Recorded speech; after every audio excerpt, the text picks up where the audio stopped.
오늘 우리에게 주시는 하나님의 말씀은 마태복음 14장 1절에서 12절까지의 말씀입니다. 한 절씩 교독하겠습니다. 그때에 분봉왕 헤롯이 예수의 소문을 듣고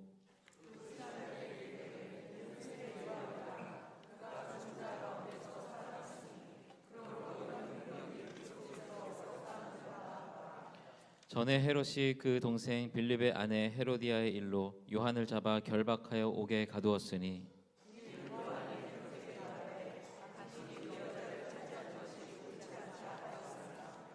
헤롯이 요한을 죽이려 하되 무리가 그를 선지자로 여김으로 그들을 두려워하더니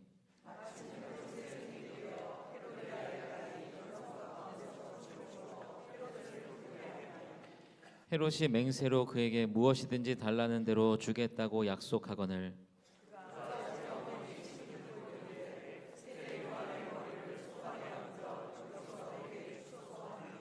왕이 근심하나 자기가 맹세한 것과 그 함께 앉은 사람들 때문에 주라 명하고 그 머리를 소반에 얹어서 그 소녀에게 주니 그가 자기 어머니에게로 가져가니라. 요한의 제자들이 와서 시체를 가져다가 장사하고 가서 예수께 아뢰니라. 아멘. 오늘 이 시간에는요, 길을 내는 사람이라는 제목으로 마태복음 14장 1절부터 12절의 말씀을 나눕니다. 제가 대학생 때 교회에서 가스펠이라는 뮤지컬을 한 적이 있습니다. 이 복음서에 나오는 예수님의 일대기를 가지고 뮤지컬을 만들었어요. 이 뮤지컬은 노래도 하고 춤도 추고 연기도 해야 되는 건데, 그 당시에 이제 제가 맡았던 배역이 뭐였냐면, 저는 주인공인 예수를 맡고 싶었는데, 마지막 장면이 십자가에 이렇게 약간 옷을 이렇게 몸을 내놓고 달리는 장면이에요. 사람들이 너같이 배 나온 예수가 어디 있냐 이제 이래가지고 주인공인 예수는 맡지 못하고 제가 맡은 배역이 그 당시에 세례 요한이었습니다. 근데 그 세례 요한이 이제 오프닝을 하는 거예요. 뮤지컬이 딱 시작되면 무대가 있고 다 이렇게 관객들이 있고 깜깜한데, 저 뒤에서 관객석에서 노래를 부르면서 나오는 겁니다. 그때 불렀던 노래가 뭐냐면 한 30년이 지났는데 아직도 기억이 나요. 제목이 주의 길로 예비하라 하는 그런 노래였어요. 주의 길로 예비하라, 뭐 이제 이렇게 부르는 노래인데, 이제 그 노래를 쫙 부르면서 입장하면서 뮤지컬을 시작했던 그런 기억이 납니다. 오늘 이 시간에는요, 우리가 세례 요한의 본문은 죽음에 대한 이야기만 나눴지만, 세례 요한의 탄생부터 또 그의 사역, 그리고 죽음에 있는 이야기까지 세례 요한의 이야기를 나누려고 합니다. 말씀을 준비하다 보니까 옛날 제가 대학생 때 그 준비했던 그 가스펠 세례 요한의 역할과 노래가 잠시 떠올랐습니다.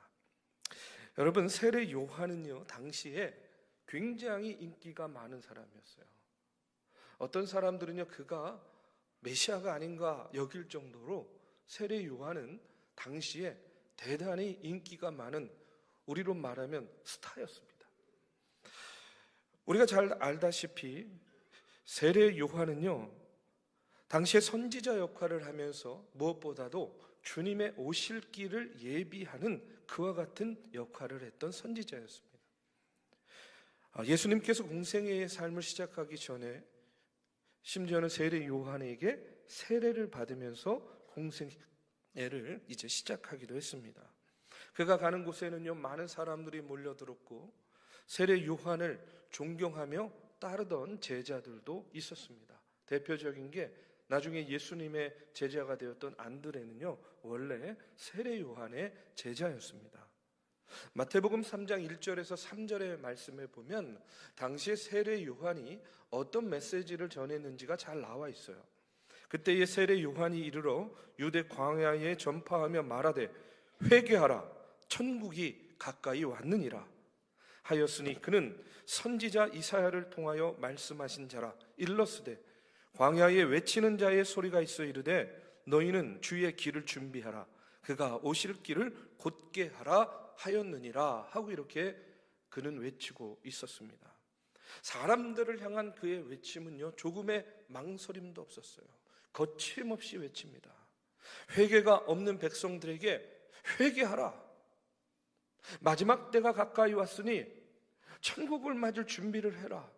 주님의 오실 길을 곧게 하라. 그는요, 거침없이 외쳤고요.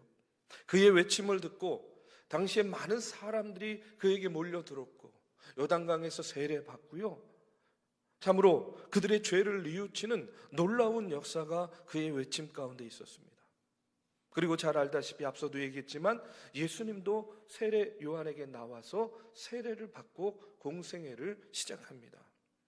이처럼 세례 요한은 예수님의 길을 닦고 또 예수님의 공생애 사역을 준비한 그런 사람이라고 이야기할 수 있어요. 한마디로 말씀드리면 오늘 말씀의 제목과 같이 세례 요한은 어떤 사람이었는가? 길을 내는 사람이었다는 겁니다. 그런데 그가 낸 길은 자신이 갈 길이 아니었어요. 예수님이 가실 길을 내주었던 그런 사람이에요. 사람들이요, 길을 낼 때 두 가지입니다. 하나는 내가 갈 길을 내는 사람이 있고 다른 사람이 갈 수 있도록 길을 내주는 사람이 있어요. 저는요, 어린 시절에 아버님께서 미국에 가셨기 때문에 어린 시절에 아버님과의 이렇게 기억에 남는 에피소드나 이야기가 별로 없어요. 그런데 한 가지 아직도 오랫동안 기억에 남는 그 아버지와의 기억이 있습니다. 그게 뭐냐면 한 번은 아버지하고 이제 어렸을 때 시장을 같이 가게 되었어요. 그런데 바로 그 직전에 비가 좀 왔습니다. 옛날에 시장길이라는 게 진흙길이잖아요. 비가 오니까 질척질척한 거예요. 이 발 하나 이렇게 내딛기가 조금 망설여지는 겁니다. 그러니까 아버님께서 저를 보시더니요, 저한테 얘기하는 거예요. 형노야, 아빠가 먼저 갈 테니까 아빠가 밟은 그 자리를 네가 밟고 따라오면 발이 안 젖을 거야. 그러면서 먼저 한 걸음 나아가시는 거예요. 그러면 저도요, 그 아버지가 걸으신 그 발자국, 그 자국에 발을 한 걸음 뛰면서 아버지를 쫓아갔던 기억이 나요. 재미도 있었어요. 그러면서 어린 마음에 그 이후에 제 마음 가운데 어떤 생각이 들었냐면, 어른은 아이들의 갈 길을 내주는 사람이구나 하는 그런 생각이 들었어요. 그리고 나중에 더 커서는요, 그런 마음이 들었습니다. 그것은 뭐냐면, 다시 한번 오늘 말씀을 통해서도 깨닫게 되는 것은, 큰 사람은 어떤 사람이냐? 다른 사람이 갈 수 있도록 길을 내주는 사람이 큰 사람이라는 거예요. 그런 의미에서 보면 세례 요한은 큰 사람이었다는 겁니다. 크고 훌륭한 사람은요, 작고 어리고 약한 사람들의 갈 길을 내어주고 살 길을 내어주는 역할을 하는 사람이 큰 사람이라는 거예요. 요즘에 보면요, 갈 길을 내는 사람보다 갈 길을 막는 사람이 더 많아 보이는 것이 현실입니다. 약한 사람들의 갈 길을 막아요. 어려운 사람들의 살 길을 막막하게 만들고 곤고하게 만드는 이들이 얼마나 많은지 몰라요. 그와 같은 사람은요, 아무리 재산이 많고 아무리 높은 자리에 있다 할지라도 누구도 그와 같은 사람을 보고 큰 사람이라고 이야기하지 않아요. 그는 오히려, 그와 같은 사람은 오히려 작고 못난 사람이라고 이야기하는 겁니다. 그런 의미에서 세례 요한은 길을 내는 사람일 뿐만 아니라 죽을 수밖에 없는 사람들에게 회개하라, 천국이 가까이 왔다, 주님의 오실 길을 예비하고 곧게 하라 하면서 갈 길을 보여주고 살 길을 내주는 그야말로 큰 사람이 세례 요한이었다는 겁니다. 이 세례 요한의 삶을 보면, 그런데 탄생에서부터 예수님과 아주 유사한 면이 많이 있습니다. 요한은요, 예수님보다 6개월 먼저 태어났어요. 그런데 그 어머니 엘리사벳은 성경에 보면 잉태할 수 없는 여인이었어요. 그런데 그 가정 속에서 세례 요한이 탄생한 거예요. 아이를 낳지 못하는 가정에서 기적적으로 태어난 것이 누구냐면 바로 세례 요한이었다는 겁니다. 세례 요한의 이 출생의 이야기와 예수님의 출생의 이야기가 맞닿는 지점이 있어요. 그것이 뭐냐면 바로 세례 요한이 이와 같이 기적적으로 태어났듯이 이 땅에 오실 메시아도 우리가 생각할 수 없는 기적적인 방법으로 이 땅에 오셨다라는 사실입니다. 누가복음 1장 36절에 보면 바로 이와 같은 이야기가 기록되어 있는데, 이제 천사 가브리엘이 마리아에게 수태고지를 합니다. 그 이야기를 듣고 마리아는요, 믿지 못하고 불안하고 두려운 마음 가운데 있었어요. 그때에 그와 같은 마리아에게 뭐라고 이야기를 하냐면, 보라, 내 친족 엘리사벳도 늙어서 아들을 배었느니라. 본래 임신하지 못한다고 알려진 이가 이미 6달이 되었나니 대저 하나님의 모든 말씀은 능하지 못하심이 없느니라. 세례 요한의 이 탄생의 예를 들어서 지금 마리아를 격려하고 위로하고 그에게 확신을 주고 있는 것을 보게 됩니다. 이 엘리사벳의 예가, 이 세례 요한의 그 탄생의 이야기가 분명 마리아에게 위로가 되고 격려가 되고 확신이 되었다, 저는 그렇게 생각합니다. 그러면서 오늘 말씀을 묵상하면서 무슨 생각이 드냐면 이런 거예요. 저와 여러분의 삶도 이와 같은 삶이어야 되겠다. 무슨 얘기냐면 우리의 삶의 경험이 다른 이들에게 전하여졌을 때에 위로가 되고 격려가 되고 확신을 심어줄 수 있다고 한다면 그런 삶이야말로 여러분 얼마나 가치 있고 얼마나 위로가 되고 얼마나 능력 있는 그런 삶이 될 것인가. 바라기는요, 우리의 삶의 이야기가 다른 이들에게 전해졌을 때 위로가 되고 격려가 되고 힘이 되고 능력이 되는 그 같은 삶이 되시기를 이 시간 먼저 주님의 이름으로 축복합니다. 주변에 보면 이 땅을 살아가는 많은 사람들이 정신적으로 핍절해 있어요. 왜 그들이 그렇게 정신적으로 핍절해 있을까? 잘 알다시피요, 우리나라가 OECD 국가 중에 1위 하는 게 몇 가지 있는데 출산율뿐만 아니라 자살률도 1위입니다.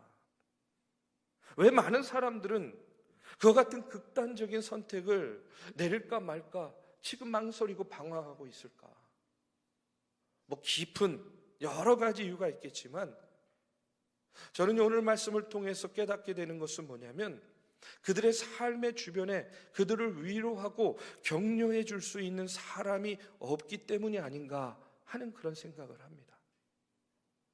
위로와 격려는요, 별거 아닌 것 같지만 그와 같이 실패의 굴레 속에서 쓰러져 있는 사람들에게 여러분 생명을 불어 넣어주는 그런 원동력이 되고 능력이 된다는 거예요. 괜찮아. 여기까지 참 잘 왔어. 많이 힘들었지. 어려웠지. 그래, 잘 견디고 잘 참았어. 앞으로도 그럴 수 있을 거야. 여러분이 별거 아닌 것 같은 이 한마디가요, 이 따뜻한 격려와 공감과 위로의 한마디가 저는요, 그 어떤 것보다도 방황하는 심령에게 큰 위로와 힘이 되고 다시 살 길을 열어주는 위대한 한마디가 될 수 있다고 믿습니다. 아직도 나에게 내 편이 있구나. 저 사람은 지금 내 편이 되어주고 있구나. 이 사실 하나만으로도 여러분 얼마나 큰 삶의 위로와 격려가 됩니까? 저는요, 우리 삶을 통해서 우리 한 사람 한 사람, 나 한 사람으로 인해서 나의 삶의 태도와 나의 신앙의 내용을 통해서 여러분 주변에 있는 다른 사람들을 위로하고 격려해 주면서 우리도 갈 길을 내어주고 살 길을 내어주는 그런 세례 요한과 같은 삶이 되시기를 주님의 이름으로 축복합니다. 세례 요한의 이야기를 통해서 또 교회를 생각해 봅니다. 저는요, 우리 중앙교회를 통해서 하나님께서는요, 세례 요한에게 주셨던 사명과 이와 같은 일을 하셨고 하고 계시고 하실 것이라고 저는 믿습니다. 지난 교회의 역사를 보면 여러분, 우리 중앙교회도 여러 가지 부침의 일들이 얼마나 많이 있었어요. 막 부흥할 때도 있었고, 또 어떨 때는요, 분열할 때도 있었어요. 주저앉을 때도 있었고, 그리고 또 다시 일어설 때도 있었습니다. 그런데 그럴 때마다 아니, 왜 교회가 이거밖에 못해? 이거밖에 안 돼? 왜 목사가, 왜 장로가 그거밖에 못하는 거야? 여러분, 이런 비난과 정죄도 얼마나 많이 있었습니까? 그런데 또 다른 한편으로는요, 그럴 때마다 서로 위로하고 격려하면서 민족의 순환 가운데서도 나라를 지키고 신앙을 지켜낸 이 믿음의 선배들을 보면서 얼마나 힘들었어요. 얼마나 어려웠어요. 교회의 분열과 다툼의 소용돌이 속에서 아니, 이 교회를 지켜내느라, 이 자리를 지켜내느라 얼마나 고통스러우셨어요. 개인의 그 수많은 여러 가지 어려움 속에서도 끝까지 믿음을 잃지 않고 오히려 신앙이 더 단단해지는 그런 성도들을 바라보면서 그 어려움 어떻게 겪어내셨어요? 얼마나 많은 눈물이 있으셨어요? 이렇게 위로하고 격려하면서 새 힘을 불어 넣어 주셨던 분들, 결국 그분들이 지금 남아서 여러분 이 자리를 지키고 계신 거 아니에요? 바로 여러분들 아닙니까? 얼마나 힘드셨습니까? 얼마나 많이 눈물 흘리셨어요? 얼마나 하나님의 이름을 부르며 통곡하셨습니까? 얼마나 고통스러우셨어요? 누구보다 여러분 서로가 더 잘 알고 계시지 않습니까? 어떻게 얼마나 고되고 힘든 여정을 통해서 우리 여기까지 왔는지 누구보다 우리가 잘 알고 있어요. 제가요, 성도님들과 얘기해 보면 교회에 어려웠던 이야기들 많이 하십니다. 그런데 그 이야기를 들어보면 당시에는요, 앞이 안 보이고 이렇게 가다가는 교회가 완전히 무너지는 거 아니야? 깨지는 거 아니야? 분열되는 거 아니야? 막 이런 염려와 걱정들이 많았는데 여러분 보십시오. 결국 지나고 보니까 지금 여러분 이 모습 이대로 우리 중앙교회가 여전히 하나님께서 맡겨주신 이 사명을 지금 우리가 감당하고 있는 거 아닙니까? 우리 사랑하는 믿음의 성도 여러분, 누군가는요, 삶의 선한 영향력을 주고 선한 길로 인도하는 분 여러분 너무나 많이 있습니다. 그리고 그렇게 하는 것 그리 어렵지 않습니다. 따뜻한 말 한마디면 충분합니다. 공감하고 위로하고 격려하는 손짓 하나면요, 얼마든지 갈 길을 내고 살 길을 낼 수 있다라는 거예요. 오늘 이 시간 우리도 따뜻한 말 한마디, 위로와 격려로 누군가의 살 길을 내고 누군가의 갈 길을 내어주는 일에 세례 요한과 같이 쓰임받기를 이 시간 주님의 이름으로 축복합니다. 마지막으로 오늘 본문 말씀은요, 이제 세례 요한의 죽음의 과정이 나오고 있습니다. 세례 요한의 죽음의 장면을 보면 그가 살아온 인생에 비해서요, 이 죽음의 장면은 너무나 약간 좀 허무하게 죽는 것을 보게 돼요. 당시 유대 분봉왕이었던 헤롯 안티바스가 자기 동생의 아내인 헤로디아하고 결혼한 일이 있었습니다. 동생의 아내하고 결혼하면 안 되는 건데, 제수 씨인가요? 제수 씨하고 결혼했어요. 그 일을 가지고 세례 요한이 헤롯에게 이렇게 이야기합니다. 4절에 보면 이는 요한이 헤롯에게 말하되 당신이 그 여자를 차지한 것이 옳지 않다 하고 이렇게 이야기했어요. 이게 무슨 말이에요? 당신은 죄를 범했습니다. 그의 죄를 지적하고 회개할 것을 세례 요한이 지금 헤롯에게 촉구한 거예요. 그런데 이에 대해서 이 아내인 헤로디아가 앙심을 품게 됩니다. 그리고 자신의 딸을 시켜서 헤롯에게 세례 요한의 목을 쳐서 소반에 얹어달라 하고, 헤롯은 딸의 요구대로 세례 요한의 목을 쳐서 그 딸에게 주게 되는 거예요.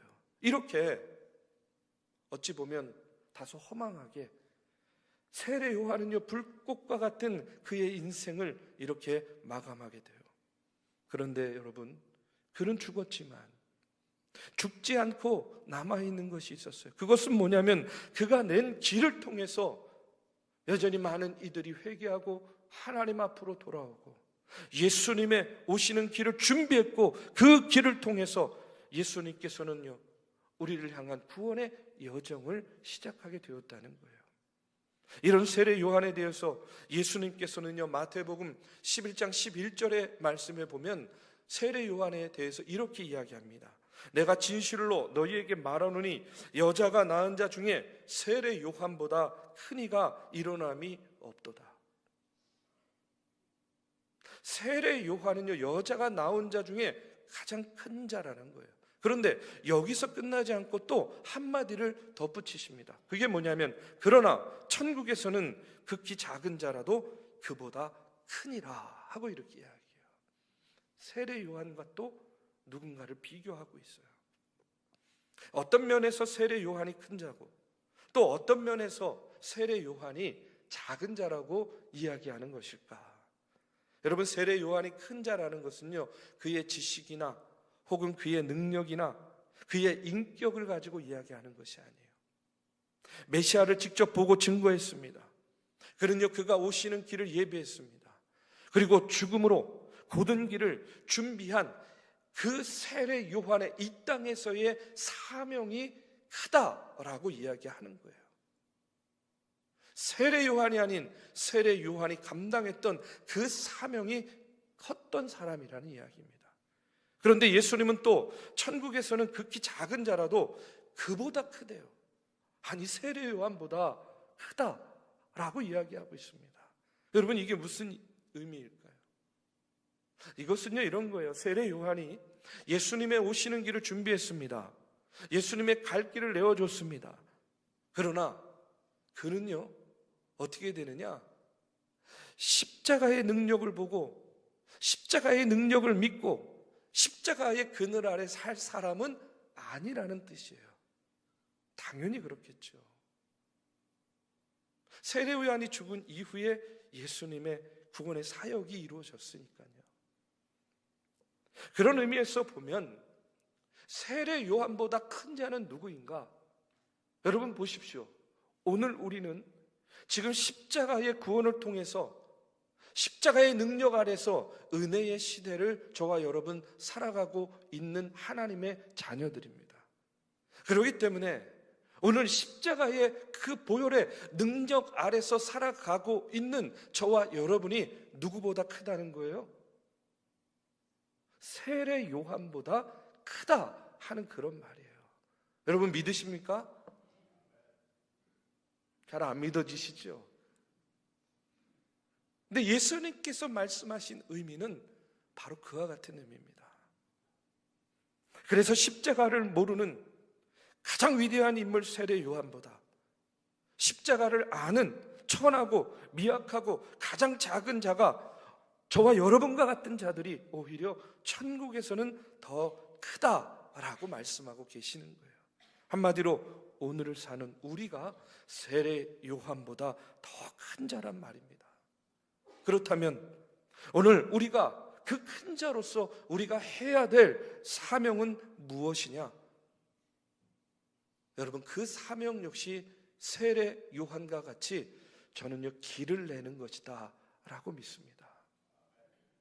저와 여러분도 하나님께서는요, 이 땅에 사는 동안 길을 내기를 원하신다고 믿어요. 저는요, 세례 요한에게 주어졌던 이 길을 내는 사명이 오늘 우리에게도 주어졌다고 믿습니다.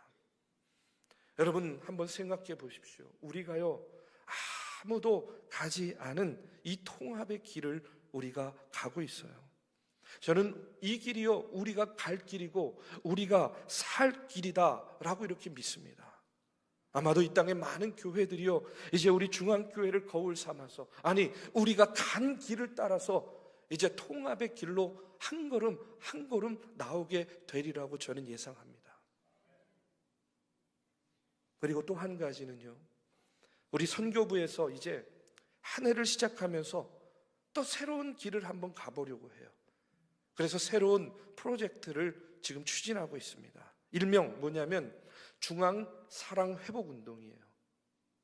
이게 뭐냐면 내 집을 채우라 하느니 지상명령을 수행하기 위해서 이제 선교부에서 앞장서 가지고요, 장기 결석자들을 불러 모으고, 또 우리 주변에 우리가 참으로 복음을 통해서 간절히 믿기를 소망하는 그와 같은 이들을 우리가 작정하고 기도하면서 그들을 이 전으로 불러 모으는 중앙사랑회복운동입니다.